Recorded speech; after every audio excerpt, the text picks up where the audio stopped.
छत्रपती संभाजीनगरमध्ये रंगपंचमी आणि होळीचा उत्साह पाहायला मिळतो। छत्रपती संभाजीनगरचे शिवसेनेचे खासदार संदीपान भुमरे सुद्धा कार्यकर्ते आणि छोट्या चिमुकल्यांसोबत या ठिकाणी रंगपंचमी साजरी करताना पाहायला मिळतं। आपण बघतो छत्रपती संभाजीनगर येथील भुमरे पाटील निवासस्थानासमोर हे जे ते खासदार संदीपान भुमरे आपला आनंद या चिमुकल्यासोबत व्यक्त करताना पाहायला मिळतात। सगळ्यांना जे आहे ते रंग लावताना या ठिकाणी पाहायला मिळतात आणि हे जे आहे ते या ठिकाणी अशा पद्धतीनं ही रंगपंचमी सुरू असल्याचं चित्र आपल्याला पाहायला मिळतं। आपण खासदार संदीपान भुमरे यांच्यासोबत सुद्धा चर्चा करणार आहोत। काय सांगाल भुमरे साहेब, मोठा उत्साह पाहायला मिळतो, रंगात रंगून निघालेत। आज धुलिवंदनाच्या मी सर्वांना मी शुभेच्छा देतो। आणि आज आपण बघितलं असेल बालगोपाल असतील सर्वच जण आज रंगात न्हाऊन निघलेले।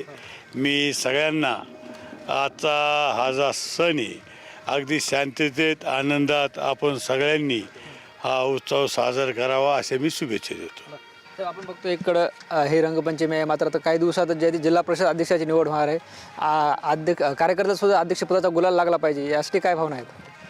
आता पंचायत समितीच्या निवडणूक आहे, जिल्हा परिषदची निवडणूक आहे, म्हणजे पंचायत समितीची सभापतीची, जिल्हा परिषदची अध्यक्षाची आणि बाकीच्या बी जिल्हा परिषदच्या समितीच्या सभापतीच्या निवडणूक आहे। तर मला वाटतं निश्चितच महायुतीचा गुलाल हा उधळल्याशिवाय राहणार नाही। महायुतीचा तर अध्यक्ष होणारच आहे, पण शिवसेना झाला पाहिजे असं सुद्धा कार्यकर्त्याची भावना आहे। तर शिवसेनेचा जिल्हा परिषदचा अध्यक्ष हा एकनाथ शिंदे साहेब जे आदेश देतील हा आदेश आम्हाला मान्य राहील। काय शुभेच्छा एकनाथ शिंदे साहेबांना? आज एकनाथ शिंदे साहेबाला सुद्धा धुलिवंदनाच्या मी शुभेच्छा देतो। आणि आपण सगळ्यांनाच एकनाथ शिंदे साहेबाला का सर्वांना मी माझ्या वतीनं आमच्या सगळ्या जिल्ह्याच्या वतीनं मी सगळ्यांना शुभेच्छा देतो। आपण बघतो साहेब, ज्या पद्धतीनं युद्ध सुरू झालं आहे त्यामुळे अनेक महाराष्ट्रातील लोक असतील, संभाजीनगरचे लोक असतील, काही दुबईत अडकलेत, काही बोलणं झालं प्रशासनासोबत? माझं दुबईशी काही नागरिकांशी बोलणं झालं, सगळे सुखरूप आहे। एकनाथ शिंदे साहेबसुद्धा स्वतः सगळ्याशी बोललेले, मी सुद्धा सगळ्याशी बोललो। रात्री माझं अनेक जणांशी बोलणं झालं आणि मी त्यांना विचारलं, त्यांनी सगळ्यांना सांगितलं की आम्ही सुखरूप आहे। आज बहुतेक आज किंवा उद्या ते येतील परत। एकंदरीत जे आहे ते होळीच्या अनुषंगानं काय आव्हान असणार आहे संभाजीनगरकरांना?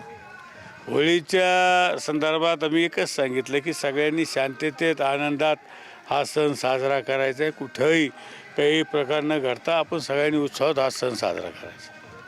निश्चित आपण बघतो आपल्यासोबत शिवसेनेचे छत्रपती संभाजीनगरचे खासदार संदीपान भुमरे होते, जे या सगळ्या चिमुकल्यांसोबत कार्यकर्त्यांसोबत या ठिकाणी होळी खेळताना आपल्याला पाहायला मिळतं। आणि त्यांनी जे आहे ते सगळ्यांना होळीच्या शुभेच्छा सुद्धा दिल्यात। आणि ज्या पद्धतीने आपण बघतोय जिल्हा परिषदेवर भाजपा आणि शिवसेनेचं बहुमत आहे, त्या अनुषंगाने सुद्धा त्यांनी आपले संवाद साधला।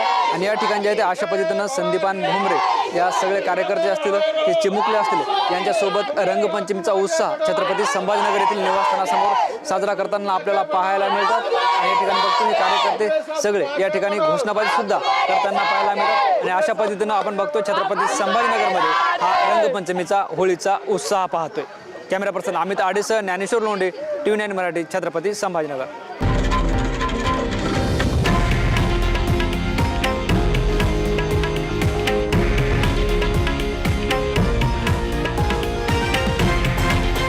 हे आहे देशातील नंबर 1 न्यूज नेटवर्क आणि आपण पाहत आहात TV9 मराठी, एकमेव।